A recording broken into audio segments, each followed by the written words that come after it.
오늘 아침 묵상할 하나님의 말씀은 신명기 23장 19절 20절 2절 말씀입니다. 오늘 본문은 어제 월요일 묵상 본문의 일부분입니다. 이스라엘 백성들이 가나안 땅에 들어가게 됩니다. 광야의 삶과 가나안의 삶은 좀 다릅니다. 광야의 삶은 떠돌이 생활이고 가나안의 삶은 정착을 해서 안정적이다. 이것은 아닙니다. 이스라엘 백성들이 비록 광야에서 떠돌긴 했지만 그들은 먹을 것, 마실 것, 입을 것 등 그 어떤 것에도 인간답지 못한 생활을 한 것이 없습니다. 어쩌면 정착 생활을 하는 다른 사람들보다 더 나은 삶을 살았습니다.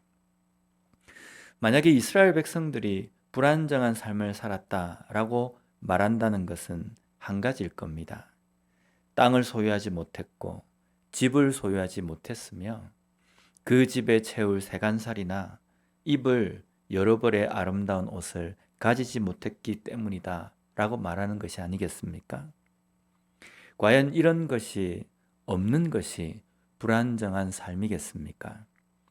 우리의 삶에 불안정한 삶은 하나님이 없는 삶입니다.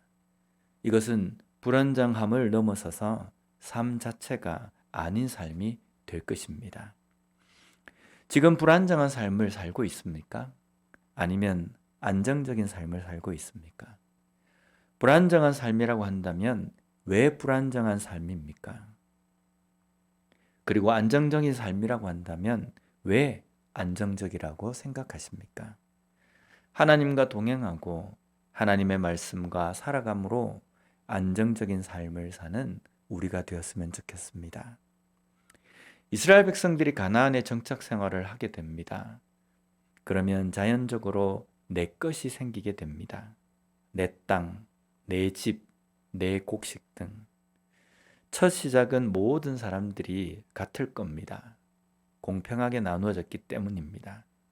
하지만 각자의 능력의 차이로 인해서 시간이 지나면서 격차가 벌어집니다. 더 많이 소유하게 되는 사람, 점점 더 잃어가게 되는 사람입니다. 오늘 말씀의 19절에는 이런 격차에서 일어나는 문제에 대해서 말씀하고 있습니다.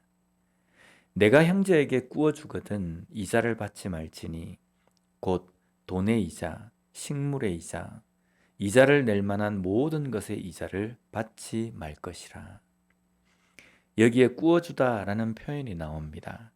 이에 해당하는 히브리 원어를 보면요, 나샤크라는 단어로 되어 있습니다. 이 단어의 뜻을 보면 뱀같이 물다, 억압하다, 그리고 이자를 빌려주다 라는 뜻으로 사용되어집니다. 빌려주고 이자를 내야 하는 상황을 마치 뱀에게 물리는 상황과 같이 표현합니다. 뱀에게 물리면 처음에는 잘 모릅니다. 그러나 서서히 독이 몸에 퍼져서 마비가 되어버려서 나중에는 온몸이 독의 지배를 받게 되어버립니다. 이것이 이자를 받고 돈을 빌리는 것입니다. 하나님은 이런 행위를 하지 말라고 말씀하시진 않습니다. 이런 것을 형제에게 하지 말라고 말씀하십니다. 그렇다면 누가 형제인가라는 정의를 바로 세우는 것이 중요합니다. 이어서 나오는 20절 말씀을 보면 타국인에게 내가 구워주면 이자를 받아도 되거니와 내 형제에게 구워주거든 이자를 받지 말라. 그리하면 내 하나님 여호와께서 내가 들어가서 차지할 땅에서 내 손으로 하는 범사의 복을 내리시리라. 형제와 대조가 되는 단어가 타국인이라는 단어입니다.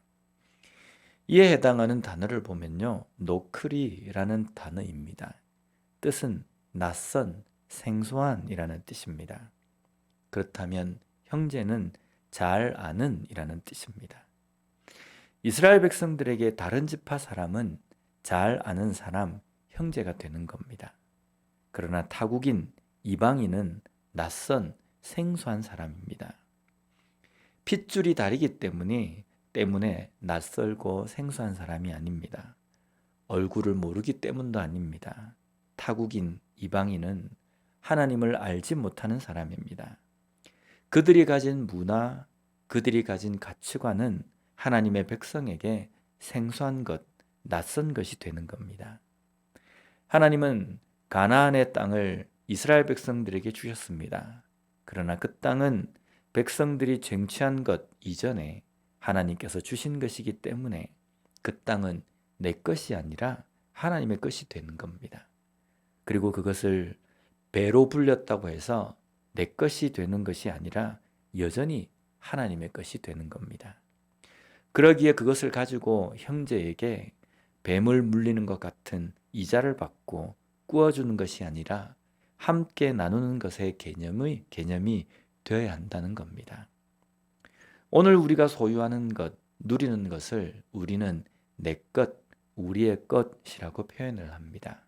그러나 그것은 하나님의 것입니다. 물질뿐 아니라 열정, 시간, 생명까지도 하나님의 것, 하나님께서 내게 주신 것입니다.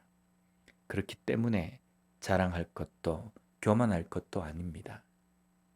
오히려 함께 나눌 수 있는 삶이 되어야 한다는 겁니다. 이것이 하나님께서 하나님의 백성인 우리에게 원하시는 경제관념입니다. 내게 주신 것이 하나님의 것임을 인정하는 삶이 되어야 합니다. 그리고 그것을 오늘도 내가 어떻게 나눌 수 있을지를 고민하며 살아가는 우리 모두가 되었으면 좋겠습니다. 기도하겠습니다. 하나님 아버지 감사합니다. 오늘 말씀을 통해서 다시 한번 우리가 가진 소유에 대해서 어떤 자세이어야 하는지를 깨닫게 해주시니 감사합니다. 내 것이기에 나만을 위한 것이 아니고 하나님께서 주신 것이기에 함께 누리며 나눌 수 있는 것임을 저희들이 잊지 않고 주변에 있는 사람들에게 베풀며 살아가는 우리가 될 수 있도록 주님 붙들어 주시옵소서. 예수님 이름으로 기도드립니다. 아멘.